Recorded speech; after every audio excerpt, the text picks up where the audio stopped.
नमस्कार मैत्रिणींनो, तर तुमच्या कमेंट्सवर आज आपण फोरटक्स ब्लाउज कटिंगचा व्हिडिओ बनवला आहे। आता दिवाळीमध्ये खूप जास्त ब्लाउज होते आणि दिवाळीच्या नंतर किती ब्लाउज शिवले, कुठले ब्लाउज शिवले, स्लीव्ज डिझाइन असेच व्हिडिओ येत होते। तर बऱ्याच मैत्रिणींच्या कमेंट्स होत्या की आम्हाला फोरटक्स ब्लाउज कटिंग दाखवा। तर आज आपण फोरटक्स ब्लाउज कटिंग पाहणार आहोत। 42 साइज फोरटक्स ब्लाउज डायरेक्ट अस्तरवर कसं कटिंग करायचं, त्याचबरोबर त्याच्यामध्ये छोट्या छोट्या टिप्स, छोट्या छोट्या माहिती बरोबर व्हिडिओ बनवला आहे। व्हिडिओ शूटिंग करायला थोडासा प्रॉब्लेम येतो, तर तुम्ही समजून घ्या, पण त्यामध्ये सगळ्या व्यवस्थित माहिती बरोबर व्हिडिओ बनवला आहे। शोल्डर उतरत असेल तर काय करायचं, शोल्डर किती खालच्या साईडला मुंडा किती उतरवायचा, फोरटक्स ब्लाउजचा मेन टक्स आहे तो किती एक्स्ट्रा घ्यायचा, तो टक्स एक्स्ट्रा घेतल्याने काय होतं, फोरटक्स ब्लाउजचा पप का छान येत नाही, पूर्ण छोट्या छोट्या माहिती बरोबर व्हिडिओ बनवलाय। तर व्हिडिओ पूर्ण पहा। तर चला मग आपण व्हिडिओला चालू करूया। तर हे पहा मैत्रिणींनो, आपले ब्लाउजचे माप आहेत। पूर्ण उंची आहे 15 इंच, 15 मध्ये 1.5 इंच शिलाई मार्जिन प्लस केलं। पूर्ण पुढचा गळा आहे 7 इंच, त्याच्यामध्ये अर्धा इंच शिलाई मार्जिन प्लस केलं। नंतर पाठीमागचा गळा आहे 10 इंच, त्याच्यामध्ये अर्धा इंच शिलाई मार्जिन प्लस केलं। छातीचं माप आहे 10.5, त्याच्यामध्ये प्लस 1.5 इंच केलं, बरोबर 12। म्हणजे शोल्डर आहे 5.5 इंच, कंबर आहे 35 इंच, दंडघेर आहे 7 इंच, 1.5 इंच शिलाई मार्जिन प्लस केलं। बही लांबी आहे 5 इंच प्लस 1 इंच शिलाई मार्जिन केलं। अस्तरच्या बहीला 1 इंच शिलाई मार्जिन करायचं। मुंडा आहे 7 इंच। तर आता आपण ह्याच्यावर ब्लाउज कटिंग करणार आहोत। तर हे पहा, मी अस्तर घेतलेला आहे, इस्त्री करून घेतलंय अस्तर। आता थोडंसं म्हणजे गोळा झालंय आता व्हिडिओ बनवूपर्यंत। हे पहा, अस्तर घेतलेला आहे डबल फोल्ड। हे पहा, आपल्याला डायरेक्ट अस्तरवर कटिंग करायची आहे। तर मी वरच्या साईडला एकदम बरोबर लाईन मध्ये कट केलेला आहे, एकदम लाईन मध्ये कट करायचं आहे। आणि पाठीमागच्या भागाची कटिंग दाखवली नाही, कारण का आपल्याला फोरटक्स ब्लाउजला कटिंग करण्याला वेळ भेटायला पाहिजे। व्हिडिओ मोठा झाला तर अपलोड करायला प्रॉब्लेम होतो। ओके, तर आता आपण पूर्ण उंची घेणार आहोत वरच्या साईडनी।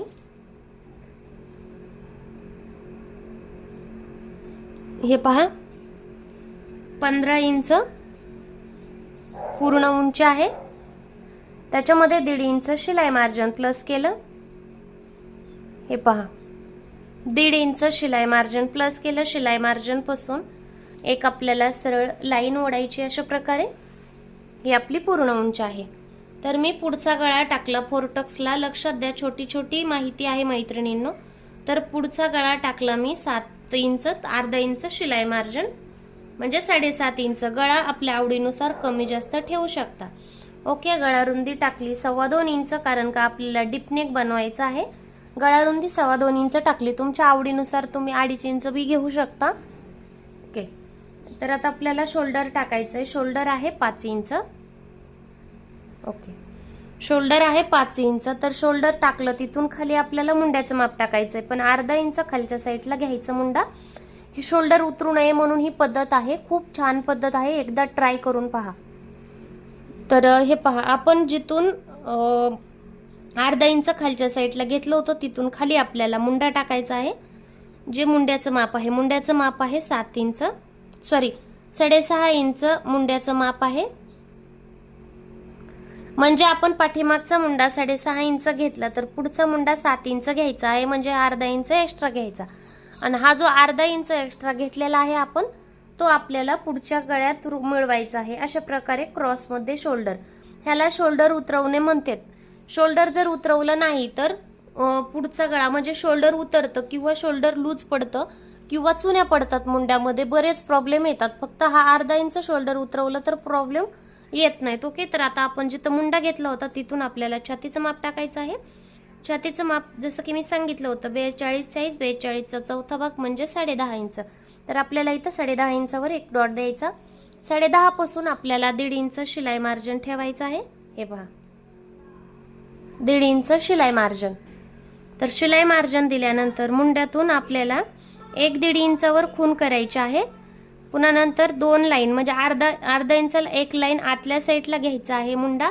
नंतर आपण जिथून शोल्डर उतरवलं होतं तिथून आतल्या साईडला गळ्याच्या साईडला मुंडा घेतला आहे, तिथे एक सरळ लाईन ओढून घ्यायची। नंतर आपण आतल्या साईडला शोल्डर मुंडा घेतला होता तिथून मध्ये 1 इंचावर डॉट द्यायचा आपल्याला. हा अशा प्रकारे तुम्ही अशा प्रकारे कटिंग करून बघा, खूप सुंदर आणि छान ब्लाऊज बसतं. तर नंतर आपल्याला ही खून फुली द्यायची, कारण की हे मागच्या साईडच्या मुंड्याचं मार्क आहे. तर आता आपण गळ्याचं माप टाकून घेऊया. हे पहा, गळा तुमच्या आवडीनुसार खालच्या साईडला वाढवू शकता. जर तुम्हाला 2.5-3 करायचं असेल रुंद तरी करू शकता, पण वरच्या साईडला 2.25 इंच घ्यायचा. नंतर गळ्याला गोलाकार द्यायचा. गोलाकार तुम्ही तुमच्या मनावर देऊ शकता आकारावर, किंवा 1 इंच इकडल्या साईडला आणि 1 इंच इकडल्या साईडला घेऊन आपण अशा प्रकारे सुद्धा गोलाकार देऊ शकतो. पण हाताने जर गोलाकार द्यायची सवय लागली तर तो आकार खूप छान येतो. ओके, तर आता आपल्याला क्रॉसपट्टी टाकायची आहे. आपण क्रॉसपट्टी कटोरीपेक्षा अर्धा इंच कमी घेतो. आपण क्रॉसपट्टी कटोरीच्या ब्लाऊजपेक्षा अर्धा इंच आपल्याला कमी घ्यायची आहे. तर कटोरीची आपण 3.5 इंच घेतली तर आपल्याला ही 3 इंचाची क्रॉसपट्टी घ्यायची आहे. ओके, तर आता हे आपण जॉईन करून घेऊ अशा प्रकारे. आणि 35 मापाच्या पुढे 34 मापाच्या पुढे आपल्याला टक्सचं एक्स्ट्रा वाढवायचं असतं. म्हणजे जो टक्सला कपडा लागतो तो एक्स्ट्रा वाढवायचा असतो. तर ते सुद्धा ह्या व्हिडिओमध्ये पहा. आपण इकडल्या साईडला क्रॉसपट्टी 3 इंच घेतली होती, लक्षात ठेवा. तर आपण फिटिंगच्या साईडला क्रॉसपट्टी 2.5 इंच घ्यायची आहे. ओके, आता आपल्याला ही 3 इंच आणि 2.5 इंच जॉईन करायची आहे. ती कशी करायची, इकडे बघा, इथपर्यंत मी एक सरळ रेष ओढली. किती इंचावर? 4.25 इंचावर, जो आपला टक्स पॉइंट आहे. आणि तिथून क्रॉसमध्ये अशी ओढायची. जर क्रॉसपट्टी आहे ही क्रॉसमध्ये ड्रॉ करायची, म्हणूनच याला क्रॉसपट्टी म्हटलं जातं. ओके, तर आता आपण ही कट करून घेऊया. त्याच्या अगोदर मी तुम्हाला मुंड्याचा आकार द्यायचा सांगते. मुंड्याचा आकार देण्यासाठी आपल्याला मुंड्याचं सेंटर काढायचंय. मुंडा आहे किती? 6.5 इंच. 6.5ला फोल्ड करून टेपच्या निम्म एक डॉट द्यायचा अशा प्रकारे. नंतर आपल्याला मुंड्याचं सेंटर काढून मुंड्यात गोलाकार द्यायचा आहे अशा प्रकारे. जिथपर्यंत छातीचं माप आहे तिथपर्यंतच मुंड्याचा गोलाकार द्यायचा आपल्याला. हे पहा, एकदम व्यवस्थित मुंड्याचा गोलाकार देऊन झालेला आहे. तुम्हाला व्हिडिओ आवडला तर चॅनलला सबस्क्राईब करायला विसरू नका. बेल आयकॉनला क्लिक करा, म्हणजे असेच तुम्हाला नवीन नवीन व्हिडिओ पाहायला मिळतील. तर हे पहा, आपण अगोदर हे कट करून घेऊया क्रॉसपट्टी. इथपर्यंत क्रॉसपट्टी कट करायची. खूप सुंदर आणि छान पद्धत आहे. तर आता आपण टक्सला 4.25 इंचावर एक टक्सची खूण आपण अगोदर दिली होती, तर तिथून वरच्या साईडला टक्स घ्यायचा आहे. 2.25 इंच टक्स घ्यायचा. हे पहा, आपण 2.25 इंच टक्स दिला तर आपण इकडल्या साईडला 1.25 इंच किंवा 1.5 इंच, आपल्याला 1.5 इंच एक्स्ट्रा घेतलं. तर हा एक्स्ट्रा 1.5 इंच कशासाठी घेतला? पण आपल्याला हा जेवढा टक्स द्यायचा आहे, हे पहा, हा जेवढा टक्स द्यायचा आहे तेवढा आपल्याला इकडल्या साईड टक्सला एक्स्ट्रा घ्यायचं. पण ते कधी घ्यायचं, ते एक्स्ट्रा कधी घ्यायचं मी सांगते तुम्हाला. आता कंबर किती आहे आपली? कंबर आहे 35 इंच. तर कंबरचा 35 इंचाचा भाग काढायचा आपल्याला. हे पहा,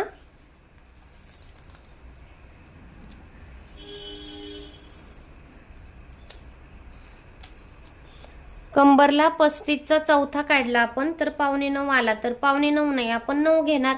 9 वर एक खूण करायची.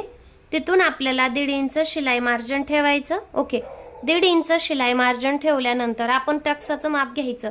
टक्स किती टाकायचं आपल्याला? आता तुम्ही बऱ्याच वेळेस पाहू शकता, 4 टक्स ब्लाऊज शिवलं तर त्या ब्लाऊजला शेप येत नाही, किंवा तो ब्लाऊज चपटा वाटतो, किंवा कस्टमरला व्यवस्थित बसत नाही. त्यांचे असेच बरेच काही प्रॉब्लेम असतात. तर त्याच्यामुळे हा टक्स आपल्याला व्यवस्थित घ्यायचा, जेणेकरून पप्स बसायला पाहिजेत. तर आता हे दोन्ही साईडचा आपल्याला टक्स किती घ्यायचा आहे? 2.5 इंच. ओके, 2.5 इंच म्हणजे 1.25 इंचचा टक्स द्यायचा. तर आपण अशा प्रकारे 2.5 इंचावर खूण केली तर आपल्याला हा मधला जो टक्स आहे एक्स्ट्राचा कपडा, तो आपल्याला इकडल्या साईडला काढायचा आहे, फिटिंगच्या साईडला काढायचा आहे. ओके, तर आपण काय करणार, हे 2.5 इंच जिथपर्यंत आपलं फिटिंग आली, म्हणजे कंबरचा चौथा भाग टाकला 9 इंच. तर 9 इंचामध्ये आपल्याला 1.5 इंच शिलाई मार्जिन ठेवलं. हे 1.5 इंच शिलाई मार्जिन ठेवलं. तर तिथून पुढं आपल्याला काय करायचंय, 2.5 इंच, हे पहा बरोबर आले, एकदम परफेक्ट. तिथून पुढं आपल्याला 2.5 इंच टक्साचं माप घ्यायचं. टक्स. ओके, तर हे जॉईन करायचं मुंड्यात आपल्याला एक्स्ट्रा घ्यायचं नाही छातीच्या मापात, फक्त टक्सला घ्यायचे. तर आता हे कट करायचंय.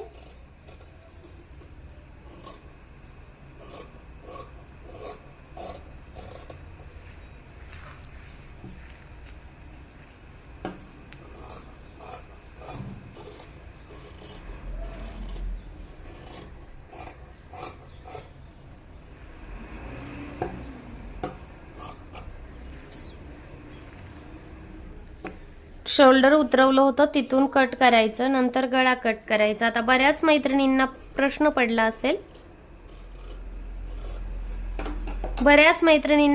पडला असेल, की आपण इतकं शोल्डर उतरवलं तर गळ्याच्या साईडला उच भाग येतो, तर मग गळा उतरणार नाही का? तर तुमचं बरोबर आहे, मग शोल्डर उतरू शकतं. पण काय करायचंय आपल्याला, शोल्डरचं निम्म काढायचं अशा प्रकारे.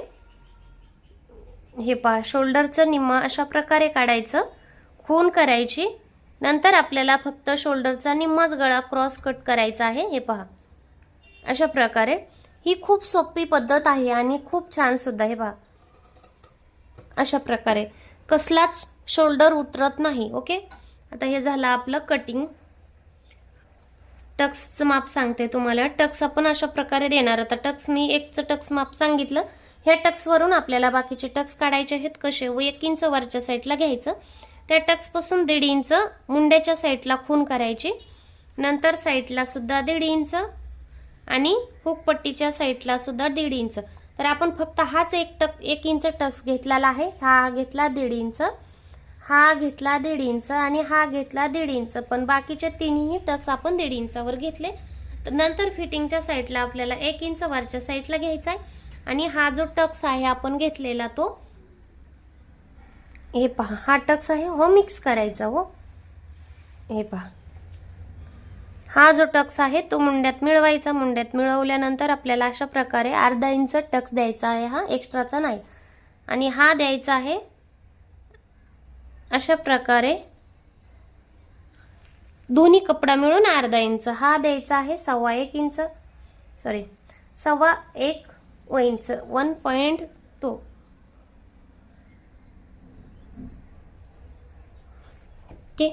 हे टक्स 4 टक्सचं माप आहे. तुम्हाला पद्धत आवडली तर चॅनलला सबस्क्राईब करायला विसरू नका.